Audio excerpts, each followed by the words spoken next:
Elon Musk just bought Twitter and it took over social media. In this video, I decided to bring 8 best-rated tourist attractions in the city where he was born. Pretoria is a city of civil servants, diplomats, and trim and tidy residential districts with a large population of Afrikaners. It is also an important industrial town and an educational and cultural hub. The University of Pretoria was founded in 1930, and UNISA, the University of South Africa, is one of the largest open universities in the world. In this video, I listed 8 things for you to do in this city, but first don't forget to like and plan on the channel. Number 8. Melrose House. Melrose House, a national monument, offers visitors the experience of stepping back in time to the late 19th century. Built in 1866 by wealthy businessman George J. Hayes, this handsome Victorian house was where the Treaty of Vereeniging, the peace treaty terminating the Anglo-Boer War,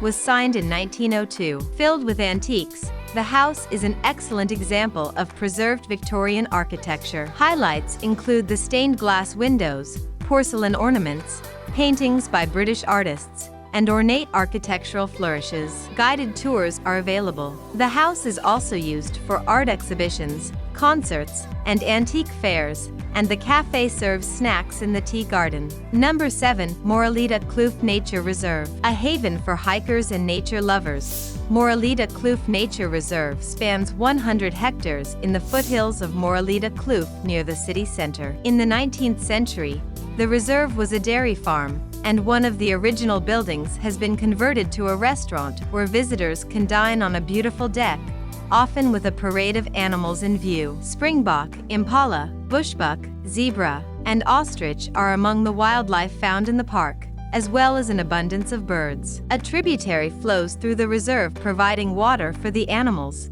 and hiking trails range in length from 1.5 kilometers to more than 3 kilometers. Number 6. Freedom Park. Sitting on Salvakop Hill with panoramic views, Freedom Park traces the story of South Africa's liberation and honors those who played an important role. The site opened to the public in 2007 and encompasses a series of poignant memorials and an impressive museum with exhibits examining the nation's history from the dawn of humanity to the present day. The site overlooks the nearby Vortrekker Monument and other key landmarks of the city below. A highlight is the Wall of Names, inscribed with the names of all those who lost their lives in South Africa's major conflicts, an eternal flame, and the Gallery of Leaders, an inspirational look at role models on the road to freedom. Guided tours take about 2 hours and provide fascinating insight to the stories represented here, as well as the symbolic features of the architecture. Number 5. Union Buildings. Set in beautiful gardens,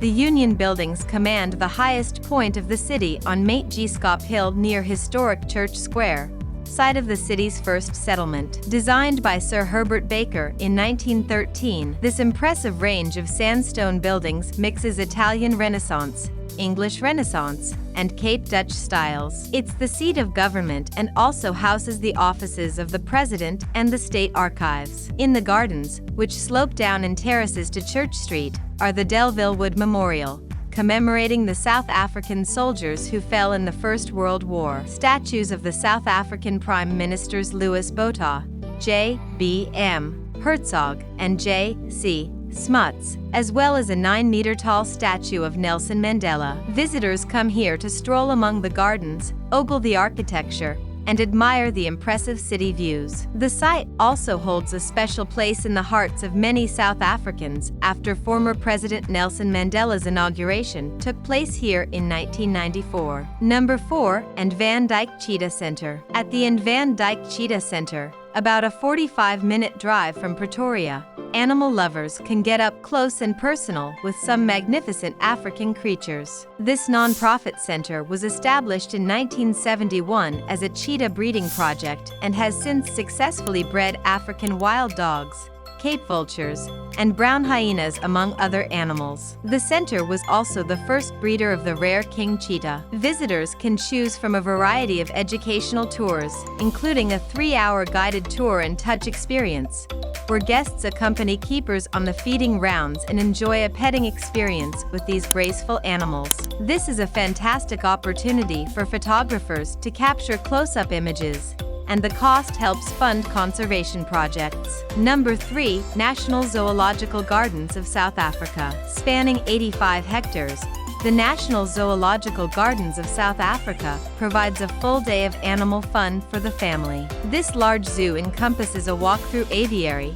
a reptile house with a collection of animals from all over the world, as well as the country's only inland aquarium where visitors can see many species of fish, including ragged-toothed sharks. Among the large mammal collection, highlights include the lion and tiger exhibit, hippos, and elephants. To tour the zoo, visitors can rent golf carts by the hour, ride the cableway for a bird's-eye view, or stroll along the paths for a close-up look at the animals. Wear comfortable shoes as the grounds are expansive. Night visits and overnight camping adventures are also available. Number 2. Vortrekker Monument. High on a hilltop south of the city center, the Vortrekker Monument is a South African national heritage site and one of the country's most visited historic monuments. It was built in 1949 to commemorate the Vortrekkers, the Boers who pushed northward into unknown territory in the mid-19th century. This 40-meter-high square granite structure is a prominent landmark in the city with steps leading up to the Hall of Heroes, where 27 marble reliefs depict the Great Trek of 1838. Surrounding the monument is a wall depicting ox wagons representing the trek wagons. On December 16th each year, a shaft of sunlight shines through an opening in the dome and illuminates a cenotaph below, which reads, Ons vir jou, Suid-Afrika, we are for you, South Africa. Occasionally, the hall hosts classical music performances, which highlight its excellent acoustics. Museum exhibits depict snapshots of life during this important period. After browsing the interior, visitors can admire panoramic views of Pretoria from the roof or enjoy a meal at the restaurant. Number 1. Pretoria National Botanic Garden. The Pretoria National Botanic Garden, in the city's eastern suburbs, is a peaceful oasis close to the city. The 76-hectare gardens spotlight South African species, with more than half the country's tree species, as well as many flowering plants, cycads, aloes, and other impressive collections. A quartzite ridge slices the park into 2 sections, with vegetation in the warmer north-facing half, contrasting with that in the colder south-facing section. The plants are grouped according to their climatic region, such as the savannas of the Karoo, coastal forests, and the grassland plains of Namibia. Paved nature trails lead through the natural vegetation of the rocky ridge above the garden. Also on the grounds, the National Herbarium is home to the largest collection of plant specimens in South Africa, with more than 1 million species catalogued and stored here. After exploring the lovely gardens, visitors can enjoy a meal at the lakefront restaurant.